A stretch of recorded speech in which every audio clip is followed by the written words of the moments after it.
ಕರ್ನಾಟಕ ಮಹಾರಾಷ್ಟ್ರದ ಗಡಿ ವಿಚಾರ ಏನಿದೆ ಅದಕ್ಕೆ ಸಂಬಂಧಪಟ್ಟಂತೆ ಒಂದು ಮಹತ್ವವಾದ ಸುದ್ದಿ ಬರ್ತಾ ಇದೆ. ಸುಪ್ರೀಂ ಕೋರ್ಟ್ನಲ್ಲಿ ಇಂದು ಅರ್ಜಿಯ ವಿಚಾರಣೆ ಇದೆ. ಏನಾಗಬಹುದು ಎನ್ನುವಂತಹ ಕುತೂಹಲ ಇದೆ.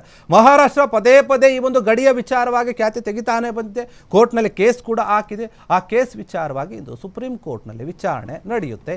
ಏನಾಗುತ್ತೆ ಎನ್ನುವಂತಹ ಕಾತುರ ಎಲ್ಲರಿಗೂ ಕೂಡ ಇದೆ, ಕುತೂಹಲ ಇದೆ ದೊಡ್ಡ ಮಟ್ಟದಲ್ಲಿ. ನೋಡಿ, ಸರ್ಕಾರ 22 ವರ್ಷಗಳ ಹಿಂದೆ ಸಲ್ಲಿಸಿರುವಂತಹ ಅರ್ಜಿ ವಿಚಾರಣೆ ನಡೀತಾ ಇದೆ. ಈಗ ಗಡಿಯ ವಿವಾದ ಇದು, ಕರ್ನಾಟಕ ಮಹಾರಾಷ್ಟ್ರದ ಗಡಿ ವಿವಾದ. 22 ವರ್ಷಗಳ ಹಿಂದೆ ಅರ್ಜಿ ಹಾಕಿದ್ರು. ಕಾನೂನು ಹೋರಾಟದಲ್ಲಿ ಮಹಾರಾಷ್ಟ್ರಕ್ಕೆ ಟಕ್ಕರನ್ನ ಕೊಡೋಕೆ ಕರ್ನಾಟಕ ಸಿದ್ಧ ಆಗ್ತಾ ಇದೆ. ಸುಪ್ರೀಂ ಕೋರ್ಟ್ನಲ್ಲಿ ಕರ್ನಾಟಕದ ಪರ ನ್ಯಾಯವಾದಿಯಾಗಿ ನಿಶಾಂತ್ ಪಾಟೀಲ್ ಅವರು ವಕಾಲತನ್ನು ವಹಿಸಿಕೊಳ್ತಾ ಇದ್ದಾರೆ. ಬೆಳಗಾವಿ ಸೇರಿದಂತೆ ಕರ್ನಾಟಕದಲ್ಲಿರುವಂತಹ 865 ನಗರ ಪಟ್ಟಣ ಗ್ರಾಮಗಳೇನಿದೆ ಅದು ಮಹಾರಾಷ್ಟ್ರಕ್ಕೆ ಸೇರಬೇಕು ಅಂತ ಹೇಳಿ ಮಹಾರಾಷ್ಟ್ರ ಸರ್ಕಾರ ತನ್ನ ವಾದವನ್ನು ಅರ್ಜಿಯ ಮೂಲಕ ಸಲ್ಲಿಸಿದೆ. ಈ ಅರ್ಜಿಯ ವಿಚಾರಣೆಗೆ ಅಂಗೀಕರಿಸಬೇಕೋ ಅಥವಾ ತಿರಸ್ಕರಿಸಬೇಕೋ ಈ ಒಂದು ನಿರ್ಧಾರವನ್ನು, ಮಹತ್ವದ ನಿರ್ಣಯವನ್ನು ಸುಪ್ರೀಂ ಕೋರ್ಟ್ನಿಂದ ನಾವು ಎಕ್ಸ್ಪೆಕ್ಟ್ ಮಾಡ್ತಾ ಇದ್ದೀವಿ. ಹೊರಬೀಳುವಂತಹ ಸಾಧ್ಯತೆ ಕೂಡ ಇದೆ. ಅನೇಕ ವರ್ಷಗಳಿಂದ ಕರ್ನಾಟಕ ಮಹಾರಾಷ್ಟ್ರದ ಗಡಿಯ ವಿವಾದ ಏನಿದೆ ಅದು ಕೇಳಿಕೊಂಡೇ ಬರ್ತಾ ಇದೆ. ಈಗ ಆ ಒಂದು ವಿಚಾರಕ್ಕೆ ಸಂಬಂಧಪಟ್ಟಂತೆ ಸುಪ್ರೀಂ ಕೋರ್ಟ್ ತನ್ನ ಮಹತ್ವವಾದಂತಹ ನಿರ್ಧಾರವನ್ನು ಹೇಳುತ್ತೆ, ಆದೇಶವನ್ನು ಹೊರಡಿಸುತ್ತೆ. ಅದಕ್ಕೋಸ್ಕರ ಎಲ್ಲರೂ ಕಾಯ್ತಾ ಇದ್ದಾರೆ. ಕರ್ನಾಟಕದ ಜೊತೆ ಪದೇ ಪದೇ ಗಡಿಯ ವಿಚಾರವಾಗಿ ಜಗಳಕ್ಕೆ ಬರ್ತಾ ಇತ್ತು, ಖ್ಯಾತೆಯನ್ನು ತೆಗೆದುಕೊಂಡು ಬರ್ತಾ ಇತ್ತು. ಕೇಸನ್ನು ಕೂಡ ದಾಖಲಿಸ್ತು. ಒಂದಲ್ಲ ಎರಡಲ್ಲ, ನೋಡಿ ಎಷ್ಟೋ ಒಂದು ಬೆಳಗಾವಿ ಕೂಡ ಸೇರಿ ಕೆಲವೊಂದು ಗ್ರಾಮಗಳು ಪಟ್ಟಣಗಳು ನಮಗೆ ಸೇರಿವೆ ಅಂತ ಕೇಳ್ತಾ ಇದ್ದಾರೆ. 22 ವರ್ಷಗಳ ಹಿಂದೆ ಅರ್ಜಿ ಹಾಕಿದ್ರು ಇವರು. ಆ ಅರ್ಜಿಯ ವಿಚಾರಣೆ ನಡೀತಾ ಇದೆ ಸುಪ್ರೀಂ ಕೋರ್ಟ್ನಲ್ಲಿ. ಇಂದು ಏನಾಗುತ್ತೆ ಅಂತ ಹೇಳಿ ಕರ್ನಾಟಕಕ್ಕೆ ಸರಿಯಾದ ರೀತಿಯಲ್ಲಿ ಟಕ್ಕರ್ ಕೊಡೋಕೆ ಅವರು ಬಂದರು, ಆದರೆ ಇಲ್ಲ, ಕರ್ನಾಟಕನ ನಾವು ಕೊಡ್ತೀವಿ ಟಕ್ಕರ್ ಅಂತ ಹೇಳ್ತಾ ಇದೆ ಈ ಒಂದು ವಿಚಾರವಾಗಿ. ಅದಕ್ಕೋಸ್ಕರ ಸುಪ್ರೀಂ ಕೋರ್ಟ್ನಲ್ಲಿ ಕರ್ನಾಟಕದ ಪರವಾಗಿ ನ್ಯಾಯವನ್ನು ವಾದಿಸೋಕೆ ನಿಶಾಂತ್ ಪಾಟೀಲ್ ಅವರನ್ನು ನೇಮಕ ಮಾಡಿದೆ ಕರ್ನಾಟಕ ಸರ್ಕಾರ. ಅವರು ವಾದ ಮಾಡ್ತಾರೆ, ಈ ಅರ್ಜಿ ಏನು ಅವ್ರು ಹಾಕಿರೋಂಥದ್ದು ಸರಿಯಲ್ಲ, ತಿರಸ್ಕಾರ ಮಾಡಿ ಅಂತ ಹೇಳಿ ಅವರು ವಾದವನ್ನು ಮಂಡಿಸ್ತಾರೆ. ಅದೇ ರೀತಿಯಾಗಿ ಮಾಡ್ತಾರೆ ಎನ್ನುವಂಥ ಮಾತು ಕೇಳಿ ಬರ್ತಾ ಇದೆ. ನೋಡಿ, ಬೆಳಗಾವಿ ಸೇರಿದಂತೆ ಕರ್ನಾಟಕದಲ್ಲಿರುವಂತಹ 865 ನಗರಗಳು, ಪಟ್ಟಣಗಳು ಮತ್ತು ಗ್ರಾಮಗಳು ಅದೆಲ್ಲವೂ ಕೂಡ ನಮ್ಮ ಮಹಾರಾಷ್ಟ್ರಕ್ಕೆ ಸೇರಿದ್ದು ಅಂತ ಹೇಳಿ ಮಹಾರಾಷ್ಟ್ರ ಕೇಳ್ತಾ ಇದೆ. ಬೇಕು ಅಂತ ಹೇಳಿ ಗಡಿಯ ವಿಚಾರವಾಗಿ ಅರ್ಜಿ ಹಾಕಿದೆ. ಆ ಅರ್ಜಿಯ ವಿಚಾರಣೆಯನ್ನು ಇದು ಸುಪ್ರೀಂ ಕೋರ್ಟ್ ನಡೆಸುತ್ತೆ. ಅಲ್ಲಿರುವಂತಹ ನ್ಯಾಯಾಧೀಶರುಗಳು ಎಲ್ಲ ಅರ್ಜಿಯ ವಿಚಾರಣೆಯನ್ನು ಮಾಡ್ತಾರೆ.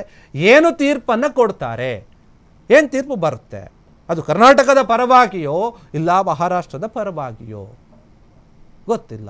ಈ ಒಂದು ಅರ್ಜಿಯನ್ನು ಅಂಗೀಕರಿಸಬೇಕೋ ಅಥವಾ ತಿರಸ್ಕರಿಸಬೇಕೋ ಅದು ಗೊತ್ತಾಗುತ್ತೆ ಇವತ್ತು. ಆ್ಯಕ್ಚುಲಿ ಬೆಳಗಾವಿಯ ಮೇಲೆ ಕಣ್ಣಿಟ್ಟಿರುವಂತಹ ಮಹಾರಾಷ್ಟ್ರಕ್ಕೆ ಖಡಕ್ ಎಚ್ಚರಿಕೆಯನ್ನು ಕೊಡ್ತಾ ಇದ್ದಾರೆ ಸಿಎಂ ಸಿದ್ದರಾಮಯ್ಯ. ಈಗ ಗಡಿ ರೇಖೆ ಗುರುತಿಸುವಂತಹ ಪರಮಾಧಿಕಾರ ಇರೋದು ಸಂಸತ್ತಿಗೆ ಮಾತ್ರ ಅಂತ ಹೇಳ್ತಾ ಇದ್ದಾರೆ. ಗಡಿ ರೇಖೆ ಗುರುತಿಸುವುದು ಸುಪ್ರೀಂ ಕೋರ್ಟ್ ವ್ಯಾಪ್ತಿಗೆ ಬರೋದಿಲ್ಲ. ಬೆಳಗಾವಿಯಲ್ಲಿ ನಿಂತು ಮಹಾರಾಷ್ಟ್ರದ ನಾಯಕರಿಗೆ ಸ್ಪಷ್ಟ ಸಂದೇಶವನ್ನು ಕೊಡ್ತಾ ಇದ್ದಾರೆ ಸಿಎಂ ಸಿದ್ದರಾಮಯ್ಯ ಅವರು. ಕರ್ನಾಟಕದ ಕಾನೂನು ತಜ್ಞರ ತಂಡ ಏನಿದೆ ಅದು ತುಂಬಾ ಬಲಿಷ್ಠವಾಗಿದೆ, ಬಲಾಢ್ಯವಾಗಿದೆ. ಗಡಿ ವಿವಾದ ಸಂಬಂಧ ಕೇಸ್ ಹಾಕಲು ಮಹಾರಾಷ್ಟ್ರ ಸರ್ಕಾರಕ್ಕೆ ಬರೋದೇ ಇಲ್ಲ ಅಂತ ಹೇಳ್ತಾ ಇದ್ದಾರೆ ಅವರು. ಈ ಗಡಿ ವಿವಾದ ನ್ಯಾಯಾಂಗ ವ್ಯಾಪ್ತಿಗೆ ಬರಲ್ಲ ಅಂತ ಹೇಳಿ ವಾದವನ್ನು ಮಾಡ್ತಾ ಇದ್ದಾರೆ ಸಿಎಂ ಸಿದ್ದರಾಮಯ್ಯ ಅವರು. ಹೀಗಾಗಿ ಬೆಳಗಾವಿ ಬೇಕು, ಬೆಳಗಾವಿಯ ಕೆಲವೊಂದು ನಗರಗಳು, ಪಟ್ಟಣಗಳು, ಹಳ್ಳಿಗಳು ನಮಗೆ ಬೇಕು ಅಂತ ಹೇಳಿ ಅದರ ಮೇಲೆ ಕಣ್ಣಿಟ್ಟಿರುವಂತಹ ಒಂದು ಮಹಾರಾಷ್ಟ್ರ ಸರ್ಕಾರಕ್ಕೆ ಕರ್ನಾಟಕ ಸರ್ಕಾರದ ಮುಖ್ಯಮಂತ್ರಿ ಆಗಿರುವಂತಹ ಸಿಎಂ ಸಿದ್ದರಾಮಯ್ಯ ಅವರು ಮಾತನಾಡ್ತಾ ಇದ್ದಾರೆ. ಒಂದು ಸ್ಪಷ್ಟವಾದಂತಹ ಸಂದೇಶವನ್ನು ಕೊಡ್ತಾ ಇದ್ದಾರೆ ಮಹಾರಾಷ್ಟ್ರದ ನಾಯಕರಿಗೆ, ಮಹಾರಾಷ್ಟ್ರದ ಸರ್ಕಾರಕ್ಕೆ. ನೋಡಿ ಸ್ವಾಮಿ, ನೀವೇನು ಕೇಳ್ತಾ ಇದ್ರಿ ಈ ಒಂದು ವಿಚಾರವಾಗಿ, ಈ ಗಡಿ ರೇಖೆಯ ವಿಚಾರ, ಅದನ್ನು ಗುರುತಿಸೋಕೆ ಅದರ ಒಂದು ಪರಮಾಧಿಕಾರ ಯಾರಿಗಿದೆ ಅಂತಂದರೆ ಅದು ಸಂಸತ್ತಿಗೆ ಮಾತ್ರ ಇದೆ. ಇದು ಸುಪ್ರೀಂ ಕೋರ್ಟ್ ವ್ಯಾಪ್ತಿಗೂ ಬರಲ್ಲ, ಬೇರೆ ಯಾವ ವ್ಯಾಪ್ತಿಗೂ ಬರೋದಿಲ್ಲ ಅಂತ ಹೇಳಿ ಮಹಾರಾಷ್ಟ್ರ ನಾಯಕರಿಗೆ ಒಂದು ಸ್ಪಷ್ಟೀಕರಣವನ್ನು ಕೊಡ್ತಾ ಇದ್ದಾರೆ, ಸ್ಪಷ್ಟ ಸಂದೇಶವನ್ನು ಕೊಡ್ತಾ ಇದ್ದಾರೆ ಸಿಎಂ ಸಿದ್ದರಾಮಯ್ಯ ಅವರು ಈ ಒಂದು ವಿಚಾರವಾಗಿ. ದೊಡ್ಡ ಮಟ್ಟದ ವಿವಾದ ಇದು. ಪ್ರತಿ ಬಾರಿಯೂ ಕೂಡ ನಾವು ನೋಡ್ತಾ ಇದ್ದೀವಿ ಕರ್ನಾಟಕ ರಾಜ್ಯೋತ್ಸವ, ಕನ್ನಡ ರಾಜ್ಯೋತ್ಸವವನ್ನು ನಾವೇನು ಆಚರಣೆ ಮಾಡ್ತೀವಿ ನವೆಂಬರ್ 1, ಆ ಸಮಯದಲ್ಲಿಯೂ ಕೂಡ ಪದೇ ಪದೇ ಕೆಲವೊಂದು MES ಪುಂಡರು ಬಂದು ಅಲ್ಲಿ ಪ್ರತಿಭಟನೆ ಮಾಡೋದು, ಕಪ್ಪು ಬಾವುಟವನ್ನು ತೋರಿಸೋದು, ಈ ರೀತಿಯಾದ ವಿಚಾರಗಳನ್ನು ನಾವು ನೋಡ್ಕೊಂಡು ಬಂದಿದ್ದೀವಿ. ಹೀಗಿರುವಾಗ ಈ ಸಮಸ್ಯೆಗೆ ಒಂದು ಏನಾದರೂ ಪರಿಹಾರ ಬೇಕು, ಫೈನಲ್ ಆಗಿ ಇದೊಂದು ಹಂತಕ್ಕೆ ಬರಬೇಕು. ಆ ನಿರ್ಧಾರಕ್ಕೆ ಬಂದರೆ ಏನು ಸಮಸ್ಯೆ ಇರೋದಿಲ್ಲ.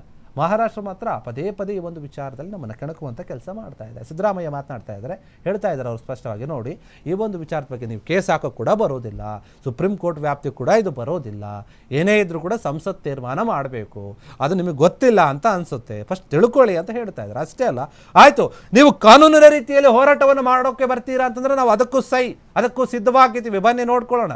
ನಮ್ಮ ಕರ್ನಾಟಕದ ಕಾನೂನು ತಜ್ಞರ ತಂಡ ಏನಿದೆ ಅದು ತುಂಬ ಬಲಿಷ್ಠವಾಗಿದೆ, ಶಕ್ತಿಯುತವಾಗಿದೆ.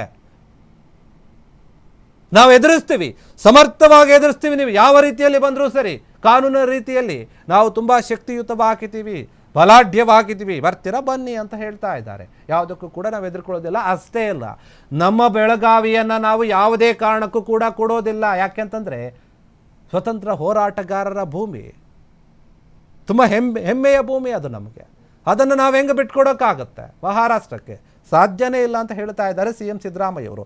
ಆ ಎಲ್ಲ ಮಹಾರಾಷ್ಟ್ರದ ನಾಯಕರಿಗೆ ಟಕ್ಕರ್ ಕೊಡ್ತಾ ಇದ್ದಾರೆ, ಸ್ಪಷ್ಟ ಸಂದೇಶವನ್ನು ರವಾನೆ ಮಾಡ್ತಾ ಇದ್ದಾರೆ. ನ್ಯಾಯಾಂಗ ವ್ಯಾಪ್ತಿಗೇನೆ ಬರೋದಿಲ್ಲ ಈ ಒಂದು ವಿವಾದ ಅಂತ ಹೇಳಿ ವಾದವನ್ನು ಮಾಡ್ತಾ ಇದ್ದಾರೆ ಸಿ ಎಂ ಸಿದ್ದರಾಮಯ್ಯವರು. ಇದಕ್ಕೆ ಇವತ್ತು ಸುಪ್ರೀಂ ಕೋರ್ಟ್ ಏನು ಹೇಳುತ್ತೆ, ಯಾವ ಮಹತ್ವವಾದಂಥ ಒಂದು ನಿರ್ಧಾರ ಹೊರಗೆ ಬರುತ್ತೆ, ಅದಕ್ಕೋಸ್ಕರ ಎಲ್ಲರೂ ಕಾಯ್ತಾ ಇದ್ದಾರೆ. ಮಹಾರಾಷ್ಟ್ರದ ಜನತೆ ಮತ್ತು ಕರ್ನಾಟಕದ ಜನತೆ ಎಲ್ಲರೂ ಕೂಡ ಕಾಯ್ತಾ ಇದ್ದಾರೆ, ಸುಪ್ರೀಂ ಕೋರ್ಟ್ ಏನು ಹೇಳುತ್ತೆ ಅಂತ. ಕಾದ್ ನೋಡಬೇಕು ಸುಪ್ರೀಂ ಕೋರ್ಟ್ನ ಒಂದು ಆದೇಶ ಏನಿರಬಹುದು, ಏನು ನಿರ್ಧಾರ ಏನು ಬರಬಹುದು ಅಂತ. ಕ್ಷಣ ಕ್ಷಣದ ಸುದ್ದಿಗಳಿಗಾಗಿ ಫ್ರೀಡಂ ಟಿವಿ ಸಬ್ಸ್ಕ್ರೈಬ್ ಮಾಡಿ, ಲೈಕ್ ಮಾಡಿ ಹಾಗೂ ಫಾಲೋ ಮಾಡಿ. ಹೊಸ ಸುದ್ದಿಗಳ ನೋಟಿಫಿಕೇಶನ್ಗಾಗಿ ಬೆಲ್ ಐಕಾನ್ ಮೇಲೆ ಕ್ಲಿಕ್ ಮಾಡಿ.